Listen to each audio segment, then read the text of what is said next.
Good evening, everybody. We're going to begin with a video on our screen. Please give your attention to the screen beside me. How do you assess the impact of a school?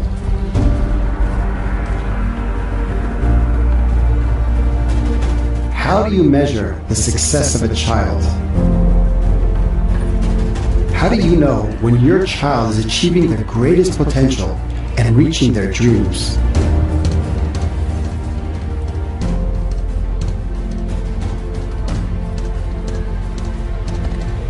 Perhaps it's when they express their creativity and artistic talent, or learn how to become creators and inventors harnessing the power of technology.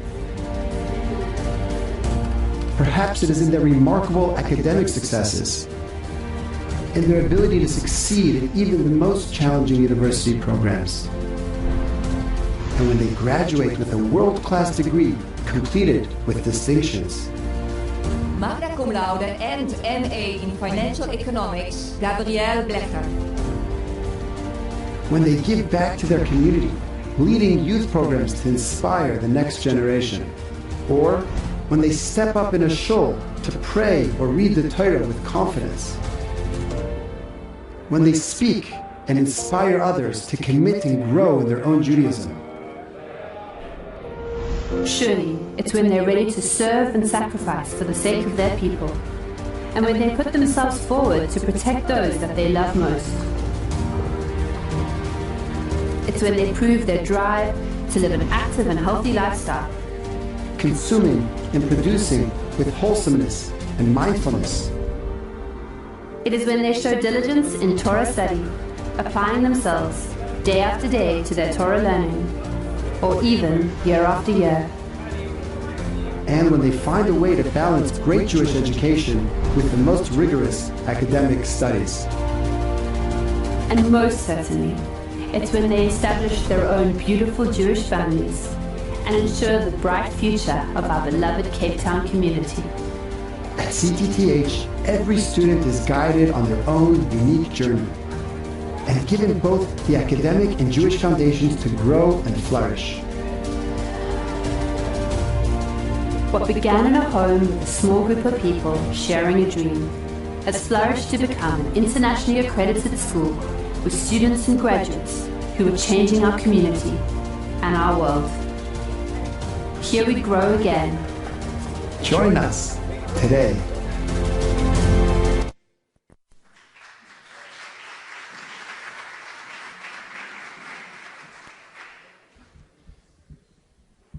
Good evening and welcome to our 2022 Matric celebration.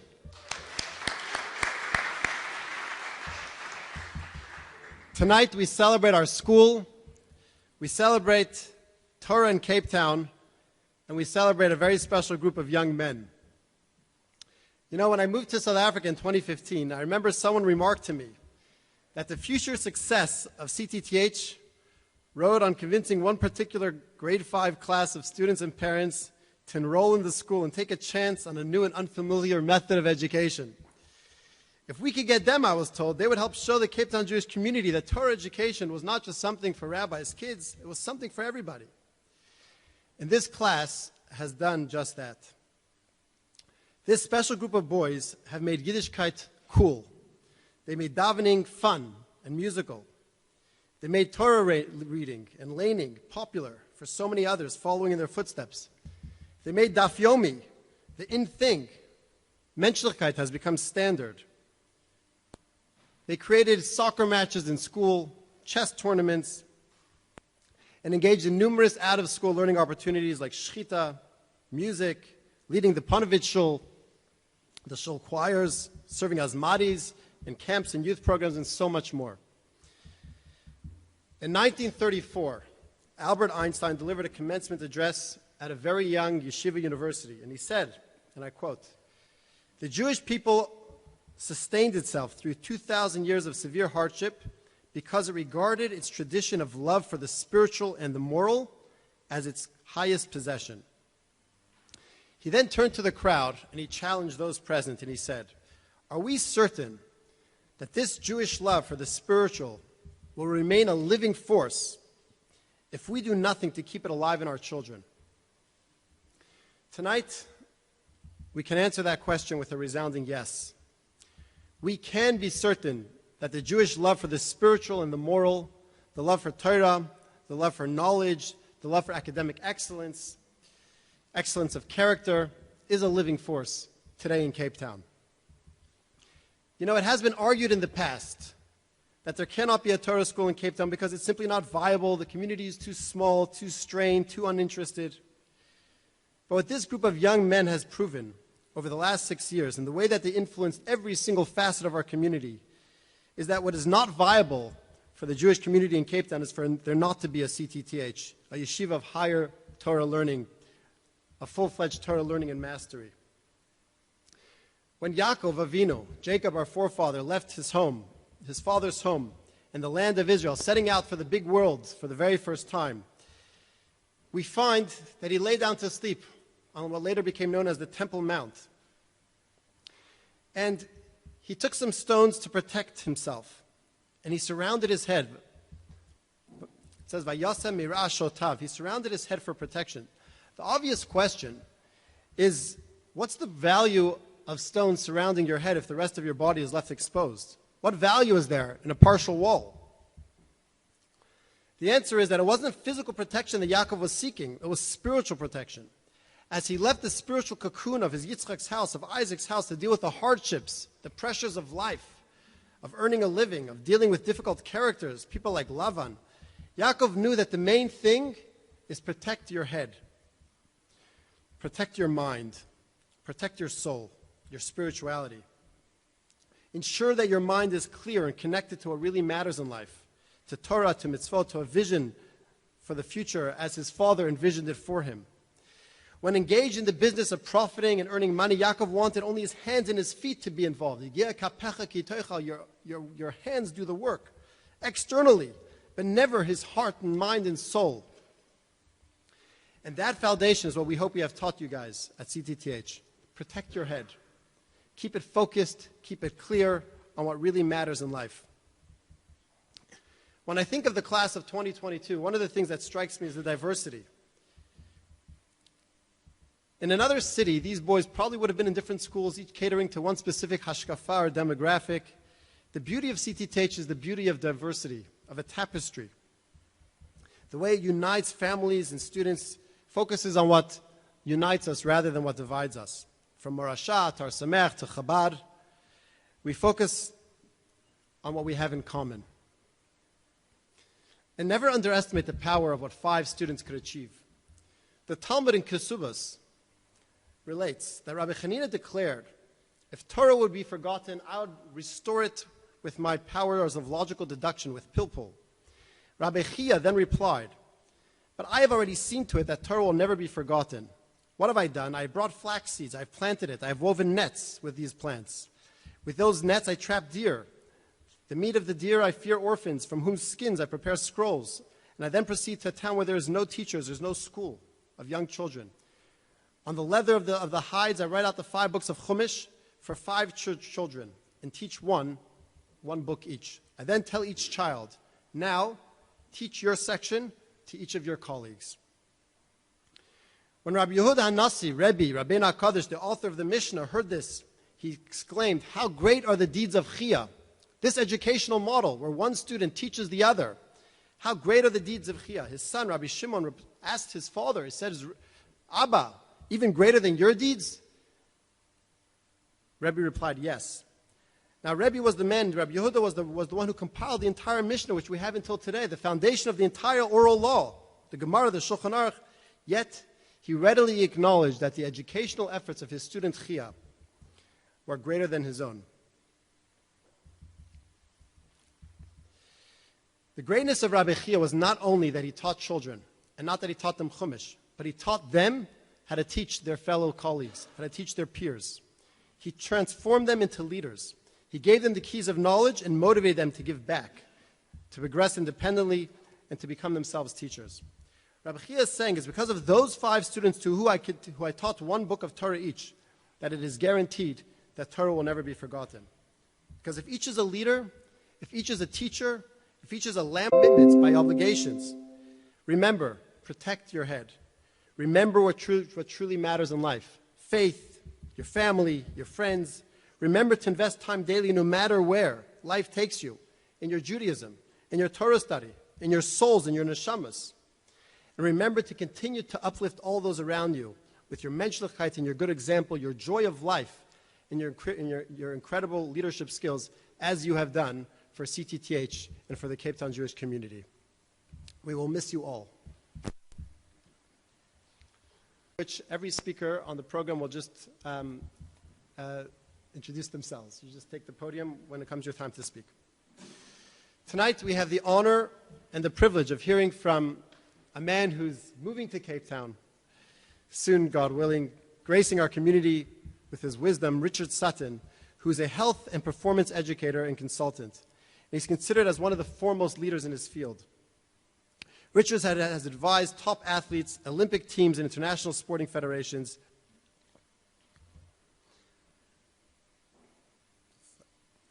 He has lectured in the postgraduate level in the areas of pain management, health and athletic development, and consults to leading companies on stress resilience, employee engagement, and productivity. We look very much forward to welcoming Richard and Gaby to Cape Town, to the Cape Town Jewish community, and it's an honor tonight to welcome you to the Cape Town Torah High community as well. Welcome.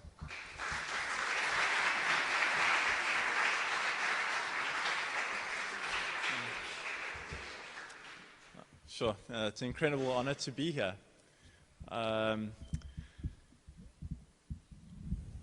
Thank you.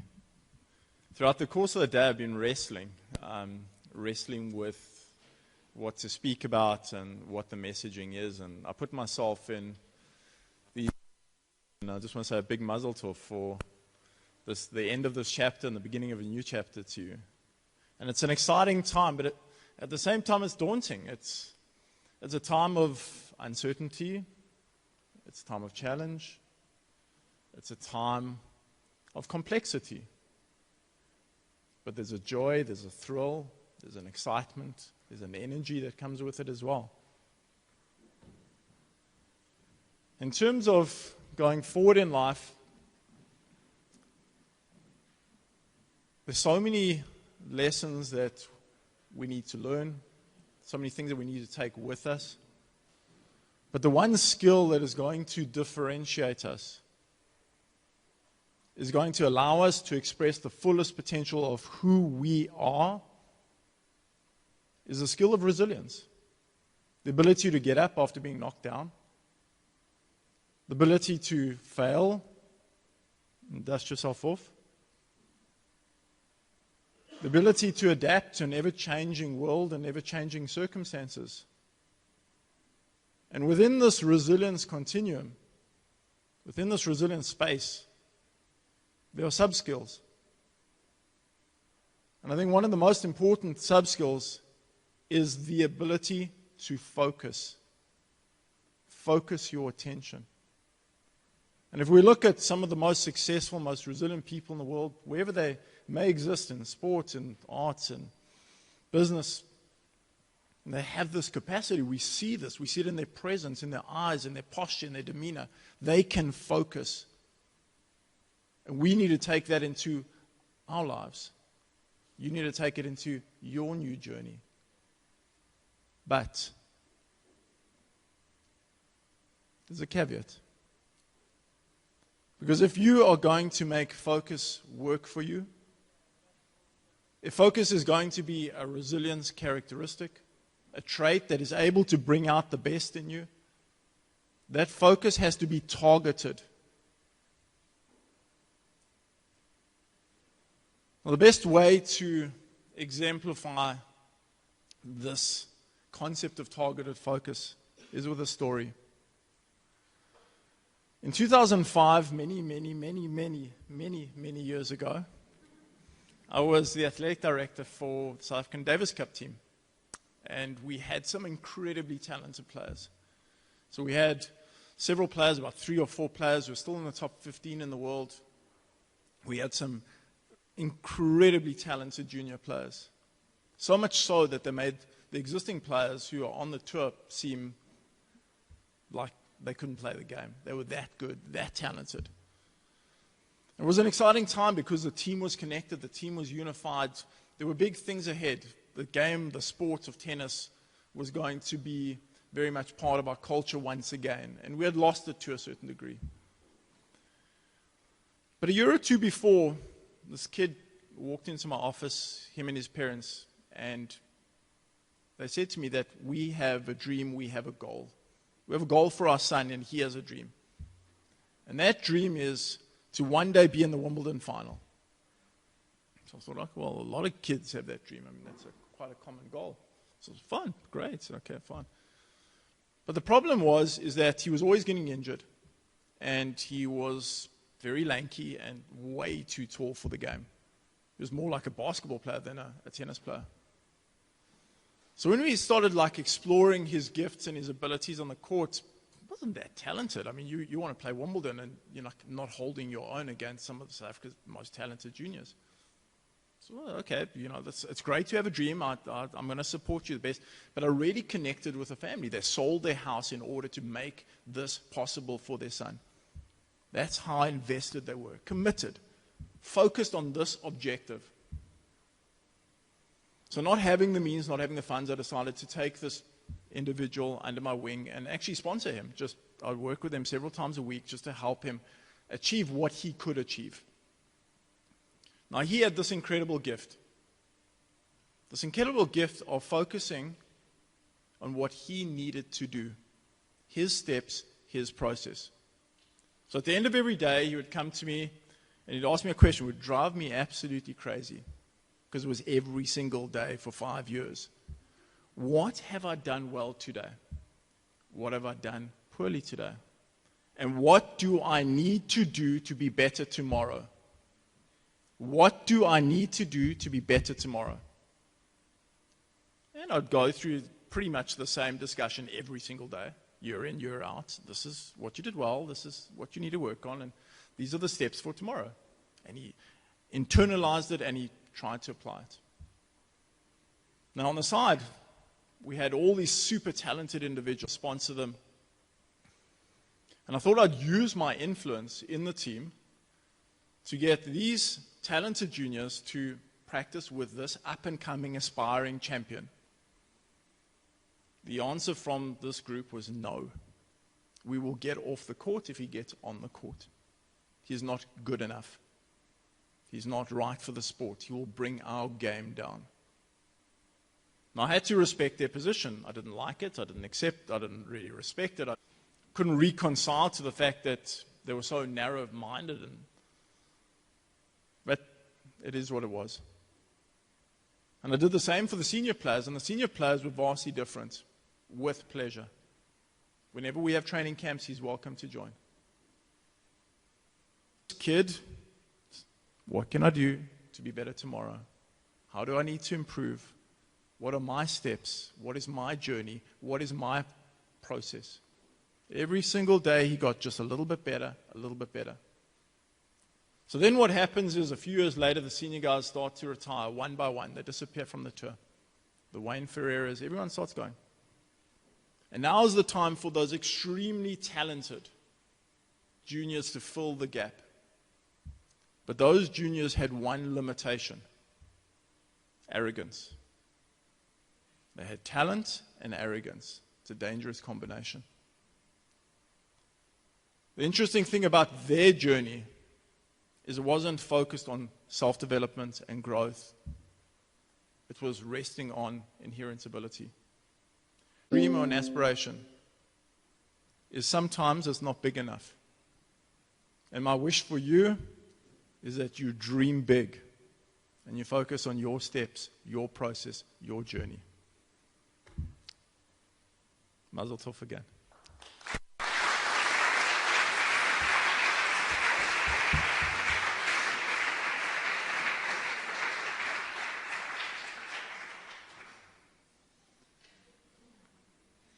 Good evening, everyone.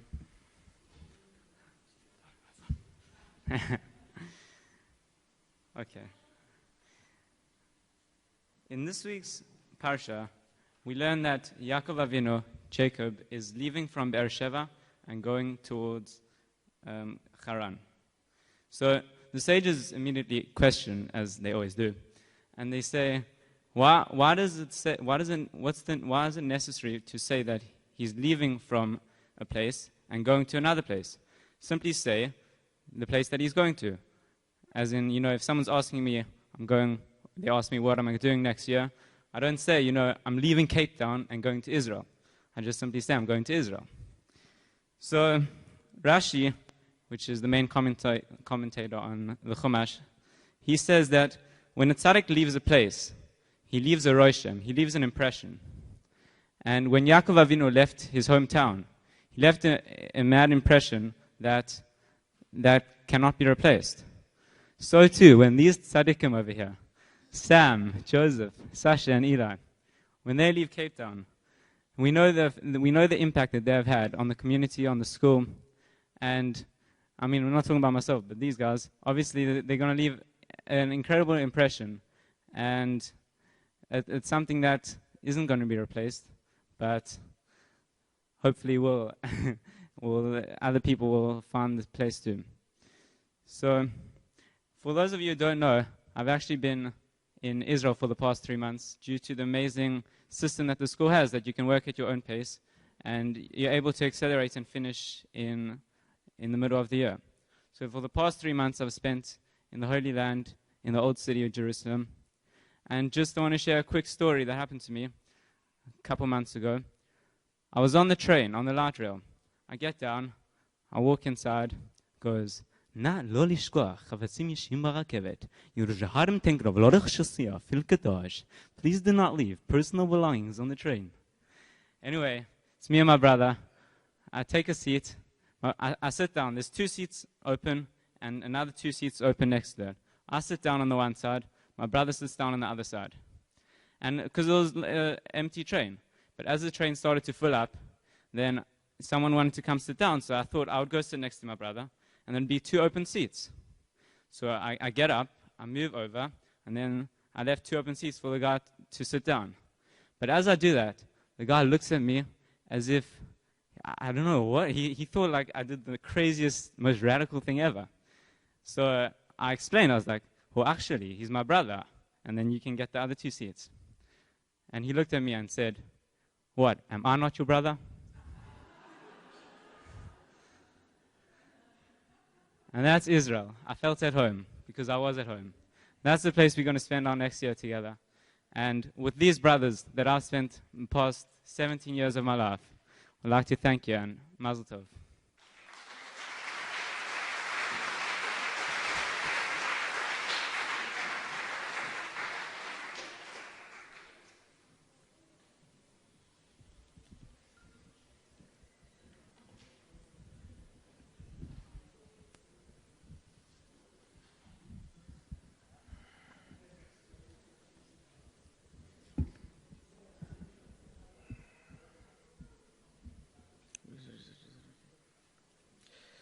Good evening, ladies and gentlemen. Tonight, we are celebrating and honoring an important transition in the lives of myself and my peers who are graduating with me today. I like to think that we are transitioning from a phase of life where we were learning sort of the skills to develop, and we'll be using those skills from this day forward. So we'll be using the skills that we've learned from school to continue throughout our life. And for that, I wish to thank the amazing school that we've been at, Phyllis Joel and Cape Town Torah High, and all the people involved. Thank you very much.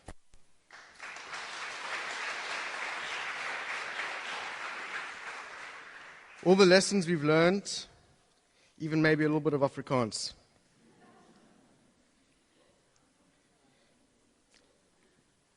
As Jews, as we all know, we are guided by the Torah.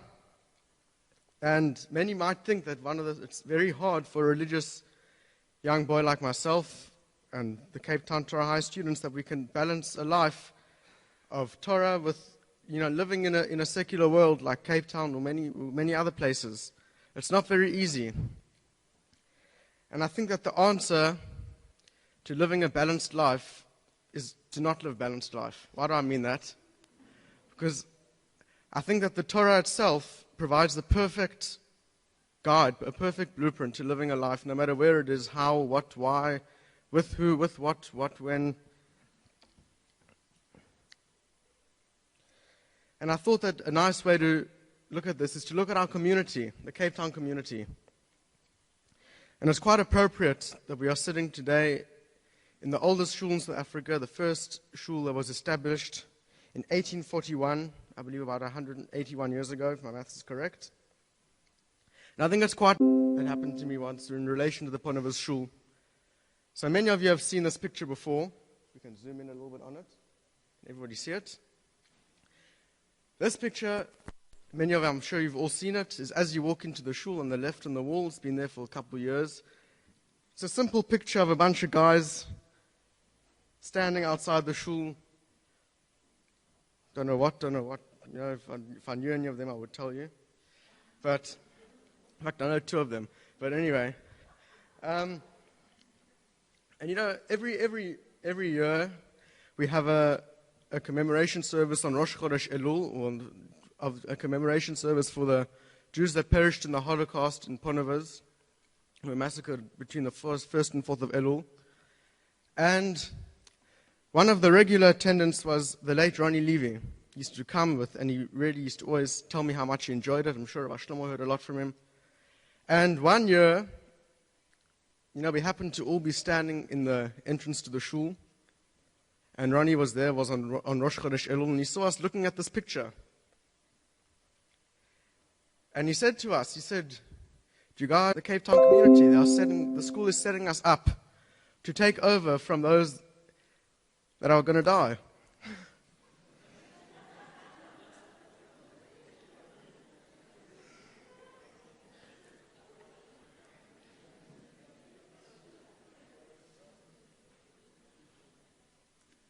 Okay, so as Nissim has just shared a story or an insight from this week's parasha, so is Rabbi Shlomo. So I thought it would be a bit of a waste to, you know, it's only like to my class. I don't think many can say that they've been with the same group of people for how many years? Must be 12, nearly 15 years. Nearly my entire life I've been in the same group. I'd say from when we were about 4 or 5 years old, except for Sam, but we knew you were alive.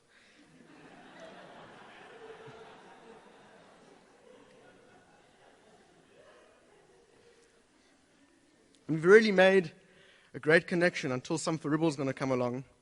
No, I'm just joking. I really can't thank you guys enough for making our school experience a memorable one. And seeing as I couldn't get enough of you, we're going to spend next year in Israel together. And please God, we'll spend many more years together. And in addition to my classmates, in fact, I want to also give a shout out to Adam Shevitz, who came here especially, one of our grade 6 peers. So I want to thank him for being here, making the effort with everything that he's got going on at the end of the year.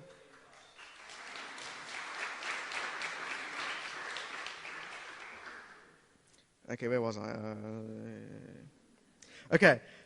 Also, I wanted to thank a special thanks to all of the Cape Town Torah High boys, who, you know, the past and the boys at present, who have really enhanced our school experience, the family at this. It's like a family, the school, as many people know.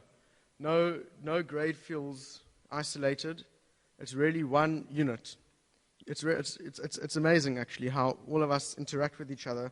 This thing's in the way, okay. Despite the age differences and our height differences, even though Rael is 10 feet taller than me, even though he's like 10 years younger than me, somehow we all managed to get along. And then, of course, I can't go on without thanking my amazing teachers, to Rabbi Shlomo, Mrs. Conybear, and all of my past students. I mean, not students, my student.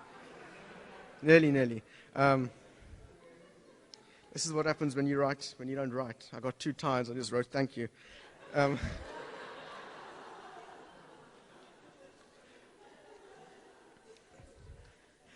Really, I can't say that I didn't learn something from every single teacher. You've really all made a huge impact, along with my classmates and everyone that's really guided me along this journey. I couldn't have done it without you. And it's quite a sad moment in a sense that I'm going to be leaving this wonderful community, and I will really miss you guys. Looking at all of you, I know all of you. It's like amazing, but I think it's time to move on, in a way. And hopefully, I'll see you all in Israel, not the other way around. We must all make Aliyah, Akiva. But please God, this community will really thrive, and the traditions will be passed on. And Cape Town Torah High will continue to do the amazing work that it does. And I wish the Cape Town Jewish community all of the best in the future. Thank you.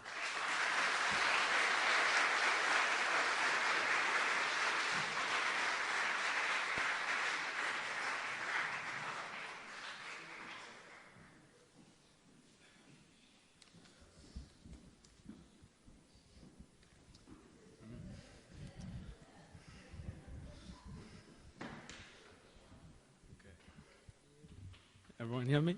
Okay. Evening, rabbis, rebbitzins, teachers, family, and friends, and everyone else. Okay.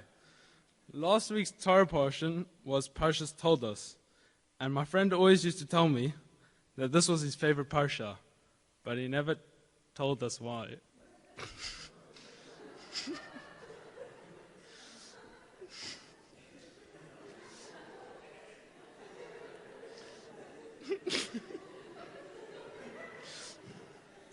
Yeah. So that was going to be my joke. Oh, it is. But the problem is, I couldn't find a drosha for that correlates with graduation in Parshas Toldos. So I came up with this great idea in this coming week's parsha about how Yaakov leaves Beersheba and he goes to Haran. But Nissim stole it. So yeah, and that's why the teachers check the speeches before you do it. Yeah. But Baruch Hashem, I've got a second idea. Okay, so the question is, Nissim said that Yaakov left Beersheba and went to Haran, but there's a gap in the timeline of 14 years, and where did he go? Oh, so there's a Rashi in Gemara, in Masechtas Megillah, and it says in the Rashi that he went to yeshiva for 14 years. I don't think I'm going to go for 14 years. maybe. 14 years is a long time. But yeah, please God, I'll go to yeshiva for but yeah, a couple of years. Okay. Another lesson that we can learn from this week's parsha is that it says when Yaakov went to Lavan, he kept all 613 mitzvahs. And you'll think that's obvious. Why wouldn't he keep all the 613 mitzvahs? So it says that even though he was working every day, the whole working in the fields and then eventually getting married and then getting tricked into working for another 7 years, he still was able to keep, over all those years, he was able to keep the mitzvahs. And the main reason why he was able to do that was because he went to yeshiva for 14 years. So, bracha for everyone is that whether you're going to yeshiva, or you've gone to yeshiva, or you are planning on going to yeshiva, that we always keep the mitzvahs, whether you go to yeshiva for 14 years, or 6 months, or 6 weeks, or whatever. Okay. Now, even though Sasha's doing the communal thank yous, I'm pretty sure, I'm just going to do a couple, very personal ones. So a quick general thank you to all of Cape Town Torah High for everything that they've done for me. Now, more specific, thank you, Rabbi Ziegler, for taking me every Monday to the Avatar and enabling me to learn everything to do with Shkita. Thank you, Cape Town Torah High, for letting me do that every Monday. Yeah, bunking every Monday. It's pretty cool.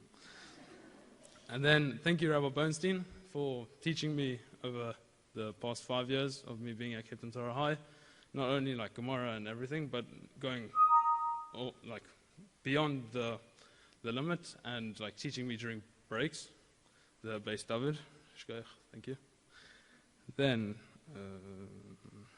thank you, Rabbi Shlomo, for everything that you've done for me and guiding me over the past 5 years. Without you, I don't think Captain Torah High would be a thing. Principle. Yeah, and then finally, this is Rabbi Brett. Thank you, Rabbi Brett, for everything that you've done for me and my whole family. Without you, I don't think I ever would have come to Captain Torah High. And yeah, Dirshu and Daf Yomi, everything that you do. Shkoyach.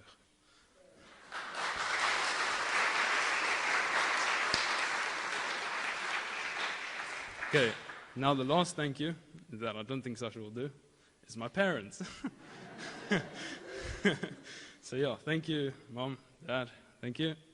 Without you, I wouldn't have been here for the past 6 months. But it's okay, I did it. I finished it. I did Boston College, yeah. Okay, thank you, thank you.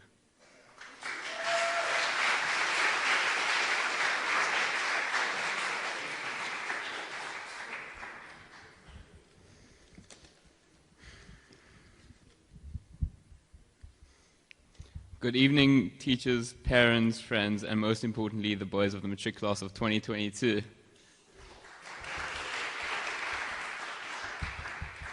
To say that this is a graduation is a bit of a misleading statement, as only 2 out of 5 boys have actually graduated at this moment in time. Well, so this is more of a matric celebration. Well, the celebration that we've made it through 6 years of high school, and yeah, we've lost a couple along the way. Looking at you, Yisrael. He went to yeshiva. But speaking of yeshivas, all 5 of us are going to Eretz Yisrael, which I think is really, really awesome. I mean, where else are every single boy in matric going to the same place? And a massive thank you to Rabbi Brett and Akiva Glatt for convincing Samuel, who wasn't that keen to come to Eretz Yisrael, to make him to come to Eretz Yisrael. Thank you. At most graduations, or celebrations in this case, people talk about parting ways and going into the big wide world by themselves. But it's different with us, with 4 out of 5 going to be in yeshivas in Yerushalayim, with me at Eretz Tzvi, and Eli, Sam, and Nissim at Ar Sameach. Sashi, please come to Eretz. You can go to Gush after, it's fine. The nice thing about growing up in such a tight-knit community is the fact that I've had the same friends ever since I was 3. And even though Sam wasn't at Phyllis Joel, you are still one of my closest friends. And the memories that we have made over these past 15 years have been amazing, and I will never, ever forget them. I will tell my children about them when they grow up. I've had friends come and go throughout the years, but the thing with being in such a close community and being in the same class as everyone else for the past 15 years is that you can't get rid of these guys, and and I'm really, really grateful for that. I don't think I would have made it through high school without you guys. The lessons you guys have taught me are endless, and too many to even name one. I'm just joking, you guys haven't taught me anything. But seriously, boys, I couldn't have asked for a better bunch of friends. Thank you.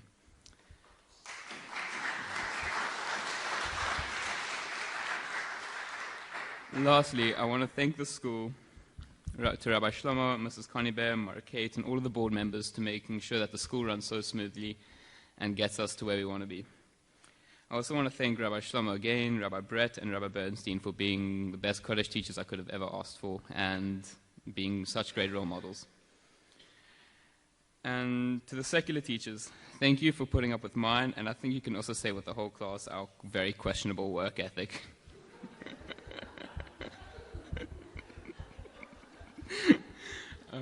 And lastly, to my parents, you have pushed me to be the best person I can be, for constantly pestering me about my work and if I'm on projections.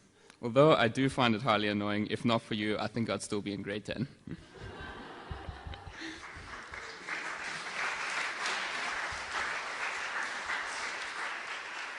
To Sam and Nissim, the boys that have graduated, congratulations. And I want to say to Sasha, Eli, and myself, good luck for the rest of our work. Thank you.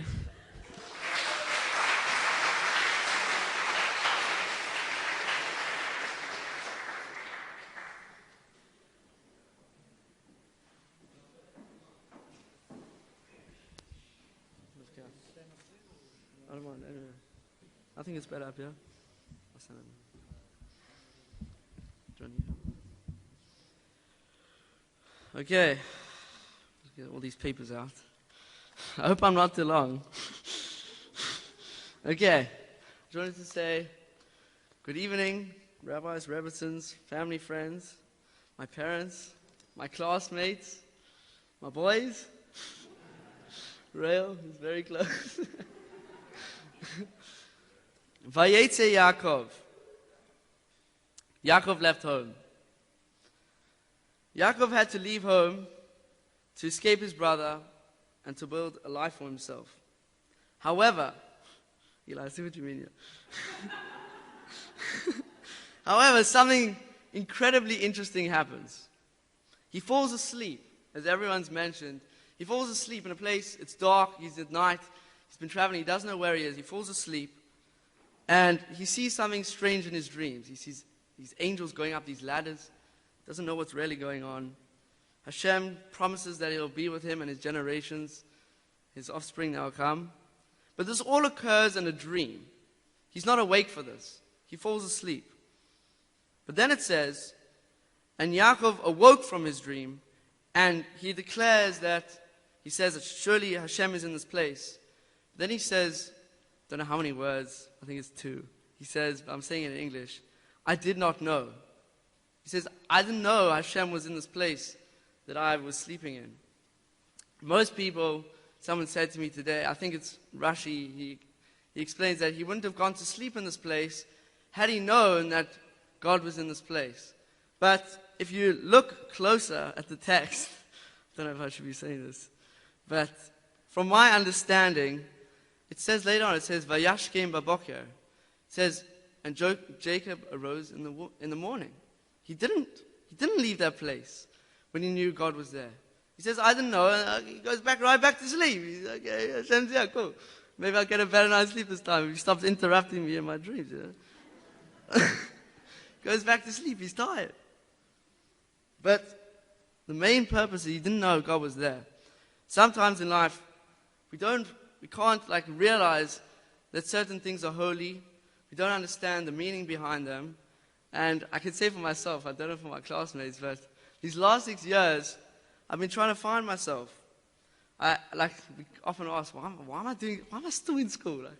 I mean, we know the answer. We're not working. But why are we doing this all for? What's the chap behind all of this? But now that I'm standing up here on one step towards the Aron Kodesh, I think it's finally come to my knowledge that it's the lessons we take from school. It's the lessons that we grow from and the things we take out of school. It's not each individual thing that happens in school, but it's something that we take out of it. However, the story doesn't stop there. Yaakov dreamt. God spoke to Yaakov in a dream, not in real life. And what I thought about this, I was thinking, maybe Yaakov wasn't sure if God had really spoken to him. We all dream sometimes. We all have these crazy fascinations. And how do we know, how did Yaakov know that what was in his dream, what he was thinking about, was real, that it was from God? It could have just been a random dream. And Rabbi Steinsaltz, he wrote in his Koren Chumash, he says, Yaakov didn't know what he had seen was real. But what did he do from the dream? What actually happened in life? And before I give you the answer, I want to correlate this to school a little bit. So I wanted to say, school doesn't get you a job. School doesn't get you into yeshiva. It doesn't get you into university. It doesn't make you a billionaire. It's the things we take out of school and the things we actualize from school that we can do things with it. So yeshiva, if we hadn't learned in school, I doubt we'd all be going to yeshiva. But school didn't get us into yeshiva. We had to put in work. We had to choose to go to yeshiva. And so this dream that Yaakov saw, he made it into his reality. He didn't know it was true until the things actually came true.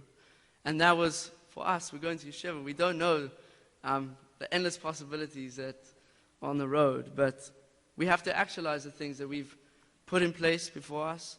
and what our teachers have put in place before us and the things our parents have put in place before us. And so now, after leaving school, I could say I'm done. You know what? I've had enough of learning stuff. I'm done. But no, we're all going to yeshiva. We're all going to learn more. We're not done. This is not the end. It's not the end of the road. This is where we keep going. This is where we put in the effort. This is where things really matter. Another thing I wanted to say was that the very first words of the parasha, Vayetze Yaakov, and Yaakov left. I was thinking about this because Avraham told Yaakov to leave. He said, you've got to leave. And then Sam mentioned he went to yeshiva for 14 years.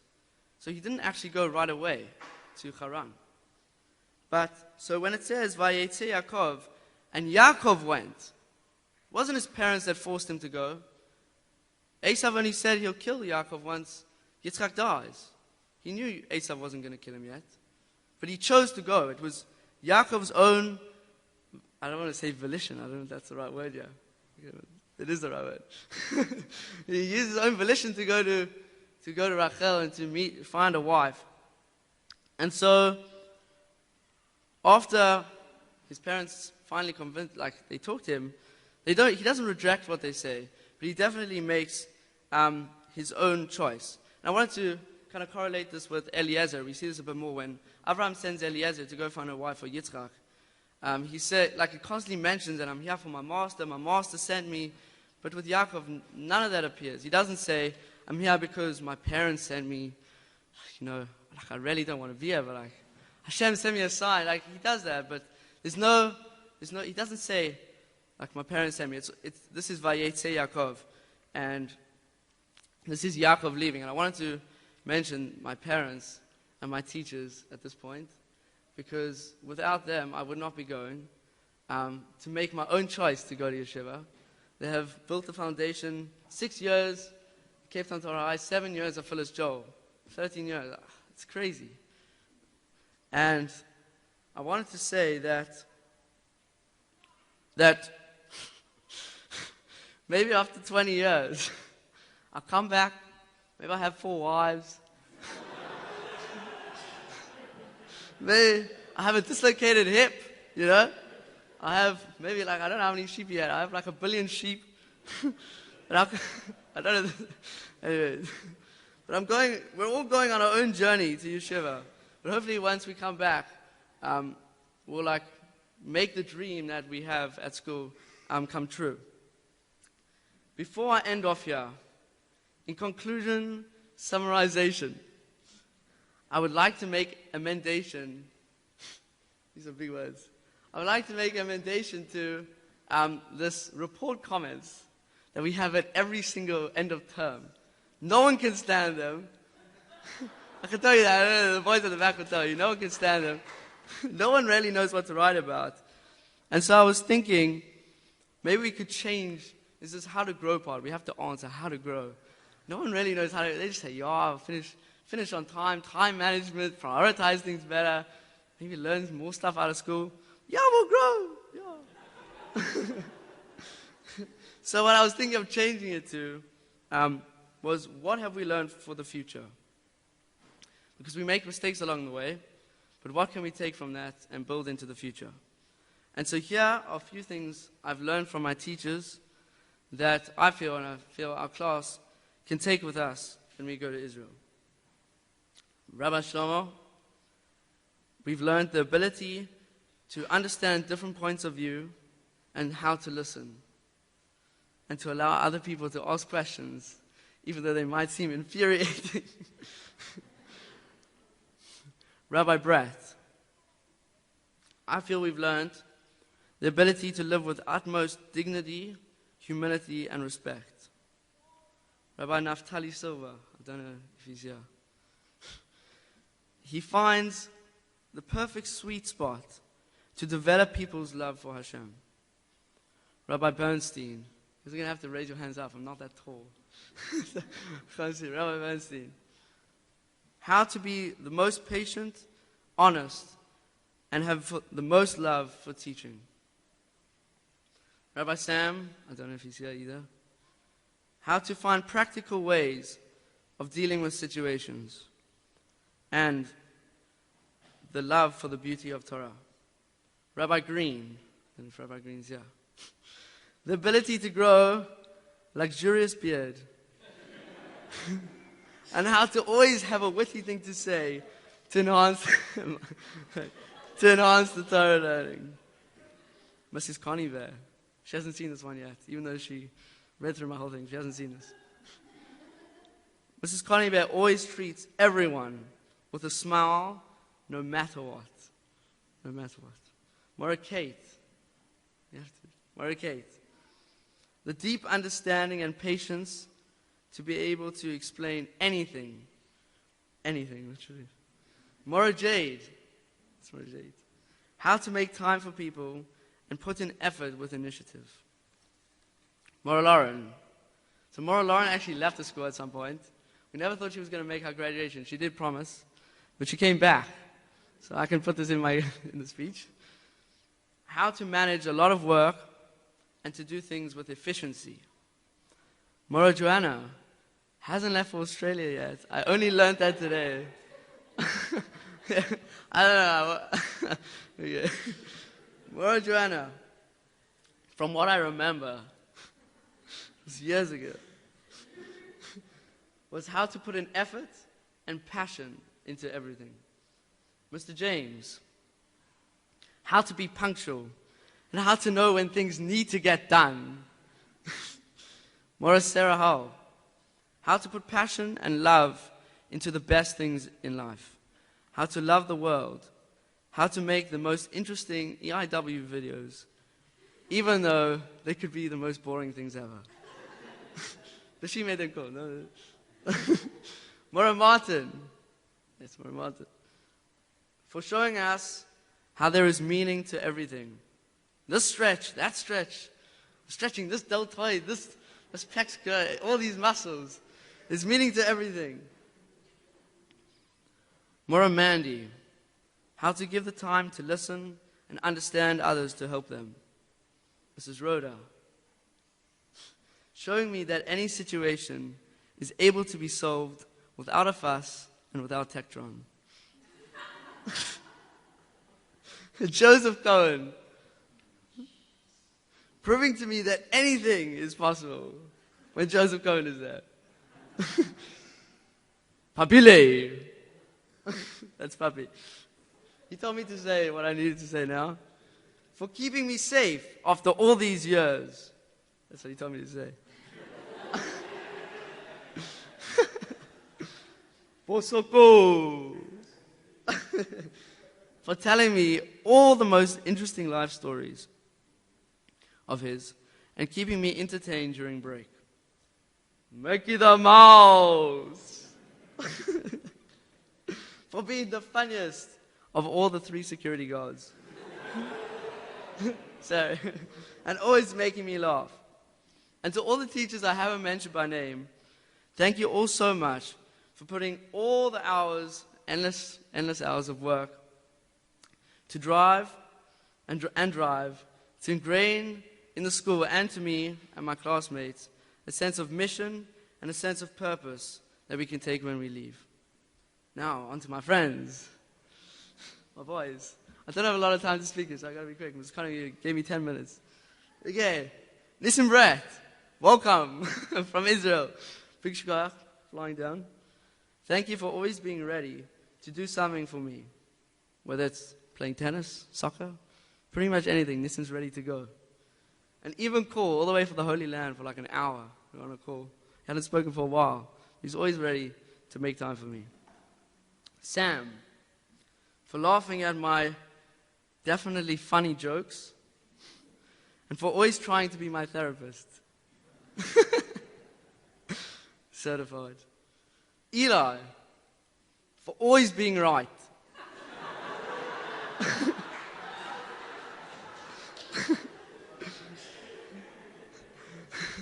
And for getting me out of the most sticky situations, and always being there to help me when I need it.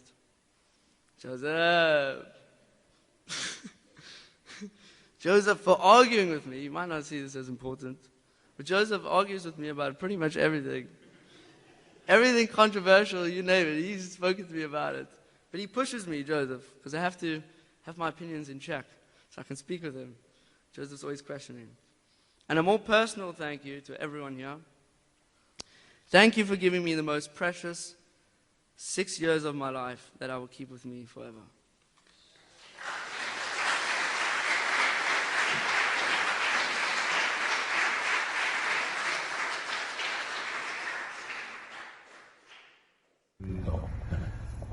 Rabbi Isai, all the Cape Town Bochurim, I'm very, very proud that you're part of MDY, part of the Chabura for such a long time. I'm sorry I wasn't able to make it that time to Cape Town, but Be'ez Hashem, you guys are coming here, and that's unbelievable. I'm so proud of you guys that you're coming here to Eretz Yisrael. And when you come here, I really hope to see you in the Beis Medrash. Maybe we'll even do Shabbos together. So you should have a lot of Atzlacha here in Eretz Yisrael when you come, and Be'ez Hashem, I'll get to see you. Thanks for being such a big part of MDY. Remember, I know you're going to Yeshiva here and you're going to be steiging away, but don't forget MDY. Don't forget the daf. The daf is also a very, very important thing. So chazak v'amatz, and I'll see you soon.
Before the Rabbi Stefanski video, but one thing that we want to highlight is Daf Yomi at CTTH, which is the parting gift of our matric class to the school and the community.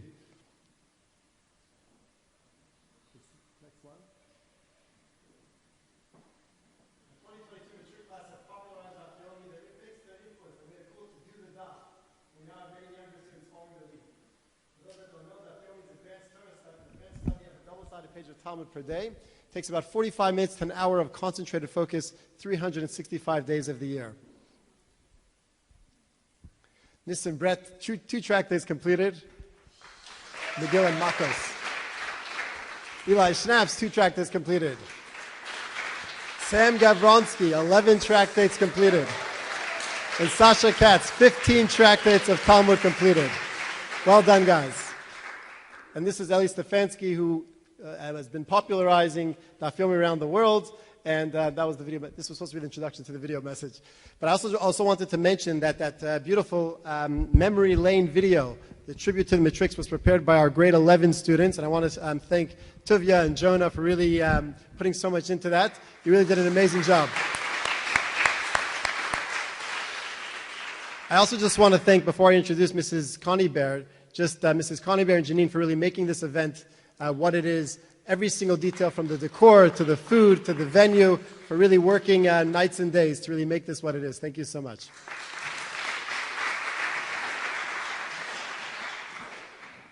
Okay, thank you, Rabbi Shlomo. I also have to echo what Rabbi said to Jonah and Tovia.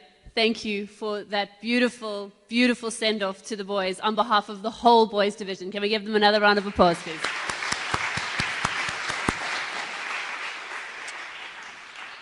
Okay. Good evening, everybody. To our students, our teachers, our parents, and of course, most importantly, to our graduates, the class of 2022. Seeing the 5 of you here in your graduation garb brings us all such pride. It inspires the reminder of growth that has marked the last 6 years of high school for each of you as individuals and collectively. You see, this is actually a very important group of boys. They've been the example of leadership, sportsmanship, good humor, and above all, friendship. Celebrating the uniqueness of each other, these boys have forged a friendship, as you've seen tonight, that will last a lifetime. They have built, they have encouraged, and in turn, they have inspired the entire boys division. They don't know this, but this group of boys here, sitting here tonight, is cited time and time again. You see, in education, you have to take a long view. You have to treat your classroom like a garden, tended, nurtured daily, with the rewards often only coming later. And with that in mind, this group is always our reference. I met these boys as the archetypal grade 9s. Wild, rambunctious, with energy unchecked. So much so, and the photo that I took of Robben Island is in there, but so much so that I struggle to think of them without their rendition of Old Town Road getting stuck in my head every time I walk into the boys' house. You see, while these boys were pushing boundaries, asking tough questions, and harnessing their energy, they were also figuring the world out, who they were and who others were to them. In doing so, they molded each other into a group of students that teachers longed to teach, ones that asked insightful questions, looked on the bright side, and always had a hand outstretched to help. When preparing a graduation speech, it's customary to seek out the wisdom of others, to share something from some great leader to inspire the graduating class and the boys who will in turn follow in their footsteps. While doing this time round, however, I felt that I'd be missing an opportunity if I didn't seek my inspiration from who's right in front of me tonight, the 5 boys graduating here. In honor of these 5 boys, I'd like to share 5 insights, ones that they embody and model throughout our school. Find what you love, build your community, seek to make the world a better place, take an interest in the world around you, and make time to enjoy yourself. Find what you love and throw yourself into it, heart and soul. Be an enthusiast, be it for chess, violin, soccer, cycling. Get excited. And before you know it, you'll have a team around you. Build your community. As the African proverb goes, if you want to go fast, go alone. But if you want to go far, go together.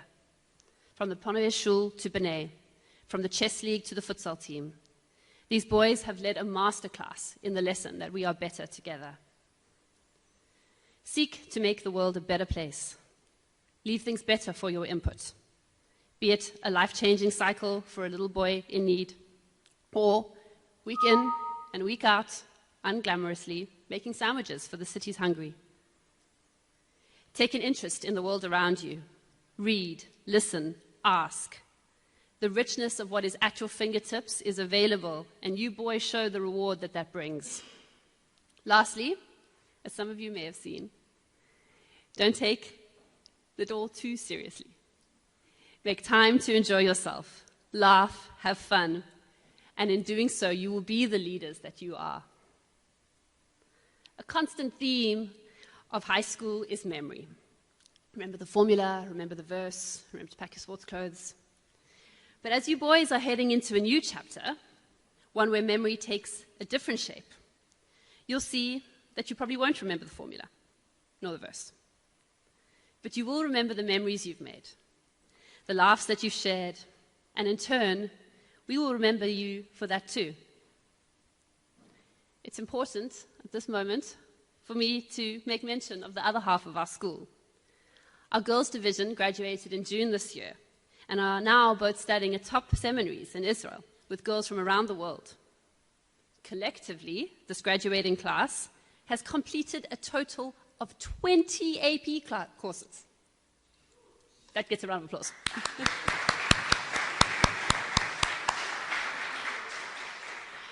Their SAT scores are amongst the 94th percentile globally, and they have raised the bar for what achievement looks like. But, more importantly than all of that, they have inspired, they have built, they have laughed. To the class of 2022, thank you.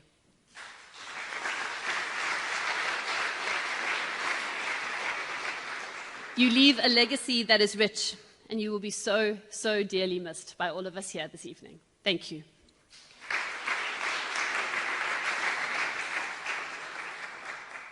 I'm now going to call up two pillars of our school, Sheila Valentini and Rabbi Brett, to hand over the awards to our matriculants. Thank you.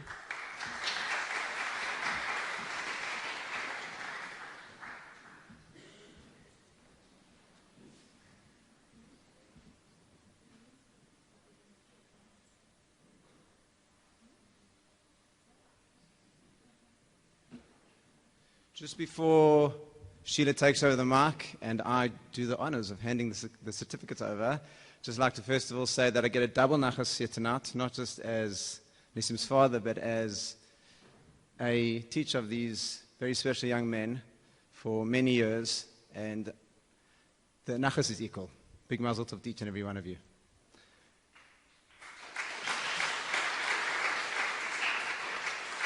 And just before we go to the official awards, we'd like to honor one award to somebody who isn't here tonight. And whilst there have been many individuals who have made an impression and become so much part of this group, there's somebody who was here for most of the high school career who, with his spunk and smile, graduated in his own time and in his own way from Keiten Torah High. We'd like to acknowledge his Shol Hecht's indelible impression on our school.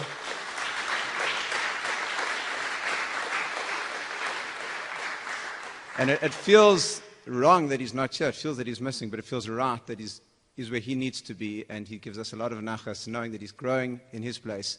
We'd like to award Yishol with a spunk smile award tonight.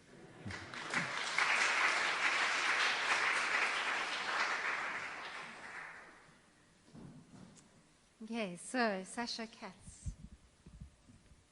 For his depth of Torah learning, his strength of character, and his leadership. It's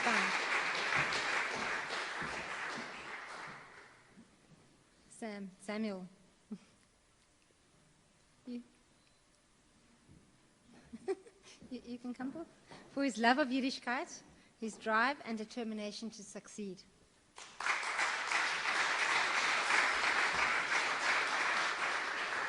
Joseph.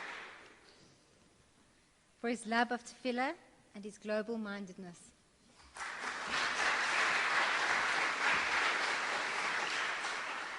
Eli. For his community leadership, his creativity and academic excellence, and all the laughs.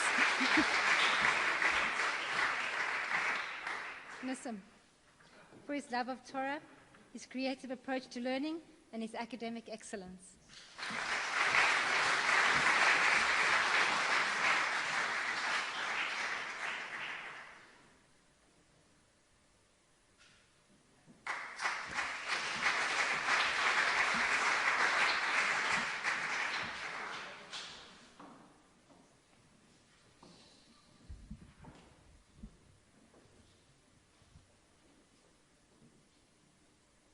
Okay, it's quite an awkward thing to hand over. So a few days, maybe a week ago, Rabbi Shlomo got a text from Rabbi Weinberg saying, well, what's the message of appreciation about? I said, how are we going to answer this? I said, I'm just not going to reply. So now you're getting your reply. Cape Town Torah High is a unique school. And one of our beautiful, unique attributes is that we are not flashy, and we often don't celebrate out loud things that maybe should be celebrated. Tonight, we want to start something quite special. We want to acknowledge our chairman of our board, Rabbi Weinberg, and Rebbetzin Sarah Weinberg. Very often without thanks, very often from behind the scenes, this family drives our school brick by brick, quite literally, when we need the houses to be built, and have been cornerstones of this school's success. Rabbi Weinberg and Rebbetzin Sarah are so quick to share the success stories of our school. And tonight, with this group of boys as the catalyst, we want to, from our operations team, say thank you for everything that you do for our school.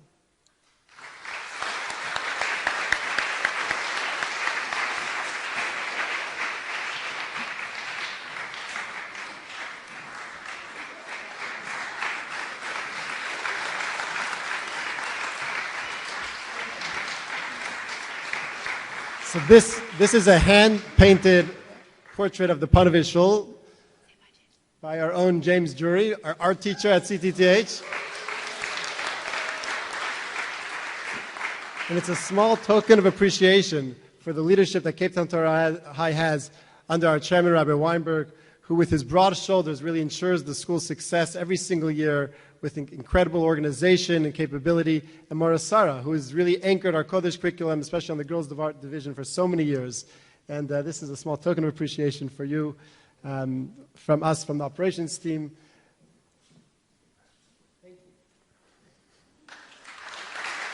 Thank you.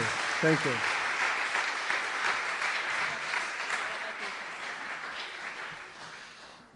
That also serves for our introduction for our closing.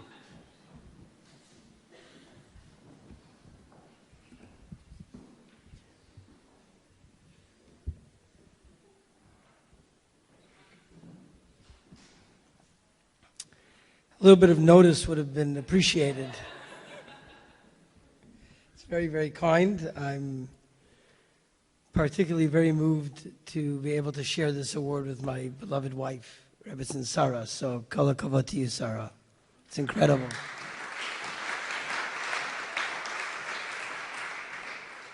The thing I've been most proud about our board is that nobody knows who the board is or what they do. And I prefer to keep it that way. So, but it is a great honor. Thank you. Thank you for that mention and the beautiful gift. It's going to take a pride of place in our home. And we know what Cape Town Torah High means to all of us. So to be able to receive such a wonderful tribute means more than you could imagine. So thank you, Mrs. Conabier. Thank you, Rabbi Shlomo. And thank you, CTTH. You know, when Rabbi Shlomo asked me to speak at the end, I thought, perfect. It's Parshas Vayetze.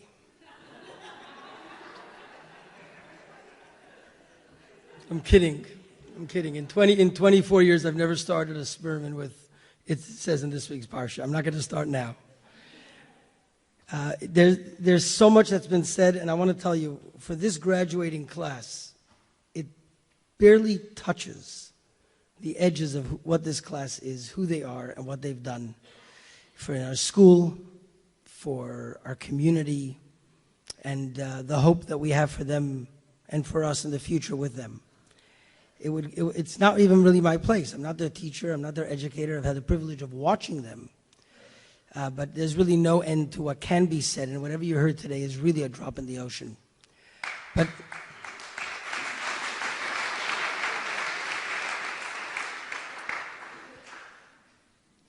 I will say that one of the secrets to the success of this group is, cousins meet. We've grown up with cousins all over the world, never local. And when they meet, they instantaneously get along. Have you had that experience?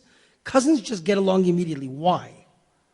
Because their parents evidently love each other. Their parents are so excited to see each other that the kids just immediately understand they belong together.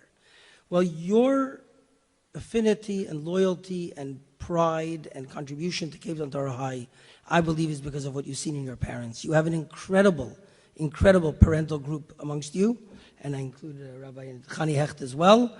And in fact, I should include myself as well. We're also graduating parents, right? But it really is an incredible group. And a secret, I think, is that each of your parents has taken such a pride, such a partnership, such an interest, and such an active role in your school. And that I don't think can be taken for granted. So a very, very big thank you to your parents who have brought about such a wonderful pride and commitment to Cape Town Torah High. Thank you, parents.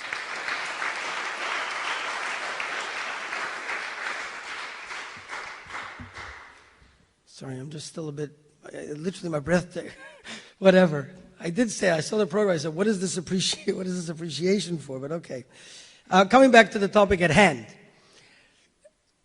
I want to just leave you guys with a parting insight, and one that I actually shared with my son Mendel when he left to yeshiva at his own time. He was determined to go at the age of 15. And I said to him, listen, you're going to the big world, you're going to the yeshiva world, and you might be tempted to think that you're coming from this little town of Cape Town with this little school. It was even smaller than it is today. And there you're going to see the light. There you're going to experience excellence. You should know that you're coming from excellence. In every single sphere that you've experienced here, don't expect it to automatically be better. Don't be disappointed when you realize that the big world isn't necessarily better than what you've experienced. Whether it's Rabbi Shlomo and his personality and his Torah study and his way of educating, whether it's the secular areas and the way that they mold you with Sheila and all the other things that they had in Cape Town Torah High, don't expect it to get better there because you'll be disappointed. It is unique. And I think for him it stood in good stead because going into the big world, he realized what an incredible treasure he had right here at home. I say that to you guys as well. You're going to an incredible world. Each one of you to a yeshiva, each one to the Holy Land. But understand that where you're coming from is something very special. And in the daily Rambam of today, if I can share from the 3 chapters of Rambam that some of us study, not all of us have the privilege of learning the daf, but try doing 3 chapters of Tmura every day, let me tell you. So in the Rambam that we're learning today and yesterday, we're learning about Tmura, which is a very arcane set of laws that when you have a consecrated item, you can't simply trade it for something else. So you have an item that you've dedicated to the temple, and I say, you know what? I don't want to use this item for the temple. I'm going to exchange the holiness to another item. You can't do that. Lo yamirenu. The Torah says you can't do that. And if you do it, both become holy. So you end up with 2 levels of holiness. And I want to encourage you boys, Lo yamirenu. Don't exchange the unique gifts that you've had here in Cape Town. Learning respect for each other, for each other's nusach and style, and each other's particular perspective. Don't ever exchange that for something that is simply one stream. You have something, a gift. Don't ever exchange the brotherhood that you have here for something else. Don't ever exchange the unique contribution that Cape Town has given you to mold you and your perspective who you are. You'll get more holiness, no question about it. A lot of holiness. But what you grew up here in Cape Town should never ever be sought to be exchanged because it cannot be traded for anything in the world. Aluva hatzlichu. Thank you everybody for being here. Mazel tov to our incredible graduates and mazel tov to Cape Town Torah High. Thank you.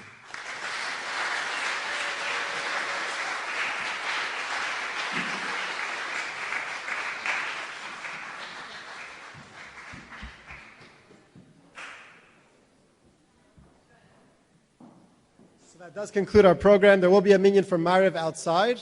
and thank you all for coming tonight. We should celebrate many more simchas together. Thank you.